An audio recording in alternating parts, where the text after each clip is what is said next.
My contemporary conversation is in regards to the dehumanization, oppression, and exploitation of Black women in our churches and communities, and how that intersects with theology. The lesson plan is going to be a 3-week program that is going to consist of sessions that last for a duration of 1 hour on Tuesday evening starting at 6 p.m. It will be held in person in the sanctuary of United Community Outreach Worship Center, as well as streamed live on Facebook. In week 1 session, we will talk about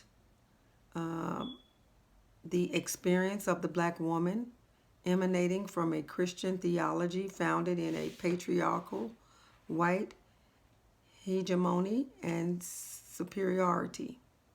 We will also explore the coercion of Black women into social role surrogacy. And lastly, we'll examine the significance of this issue. We're going to talk about in the first session how Caucasian patriarchal logic of domination and superiority is the normative, and it is considered the liberating, justice-seeking gospel of Jesus Christ. However, there is no liberation for the Black woman because, as we can see, as far as this session is going to say, is that when we're talking about a theological perspective that has come and has forced women into surrogacy roles that limit or altogether strip them of their moral agency, then that could not be the true gospel of God. We're going to talk about the biblical character Hagar and how her experiences align with the experiences of the enslaved Black woman. We're also going to talk about the surrogacy roles created in the form of Mammy and the masculinized Black female and the over-sexualized Jezebel. We're also going to talk about the invisibility that the application of the patriarchal theology has caused for the Black woman in her experience. We are going to talk about the significance of that, and the significance of that is that it contributes to the exclusion of Black women. It also contributes to gender violations and abuses that refute the personhood and equality of the Black woman. We're going to talk about how she is objectified and how she is devalued.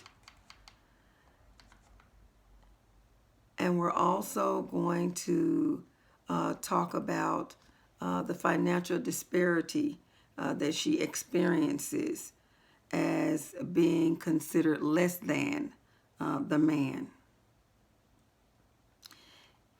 In week 2, we're going to talk about an analysis of various perspectives on this issue. We're going to talk about Black liberation theology, going to talk about feminist theology, and going to talk about womanist theology and how all of that relates to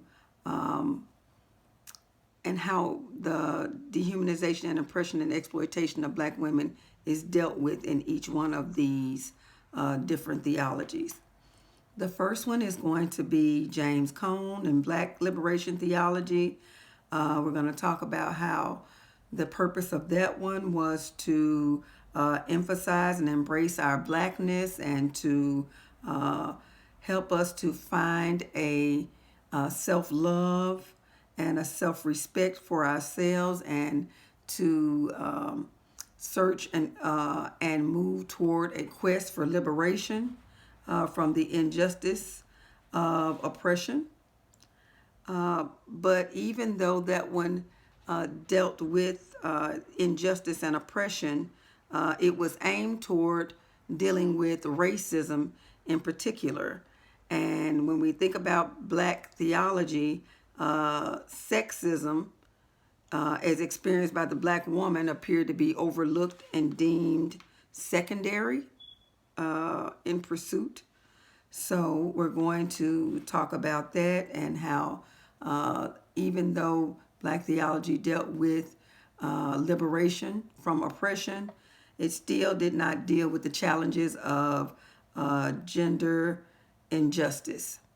The next one that we're going to talk about is feminist theology, and how this one was rooted in a tradition of patriarchal ideology that devalued the woman and promoted the image of God as male. We're going to talk about how it mostly dealt with the disenfringement of the white middle class woman. However, it did not really deal with the specific needs of the black woman's experience, dealing with them being expected to be silent and invisible as a sacrificial lamb in the pursuit of the communal fight against racism. We're going to talk about them remaining subservient to the white and black male, and the expectation of them to stay in their place. Also going to talk about how they were violently raped and utilized as property and breeding machines for the capitalistic gains of their masters. And then we're going to talk about the clarion call for a corrective response that not only spoke to gender equality and justice, but also equality and justice for all humanity. And that took place within the confines of womanist theology. We're going to talk about the discourse of how that was shaped as specifically from the African American woman's perspective. And we're also going to look at the quote from Cheryl Kirk Duggan that revealed that womanist Christian ethical praxis involves black women's commitment to understand and change oppressive systemic structures and alienating experiences. Thank you so much.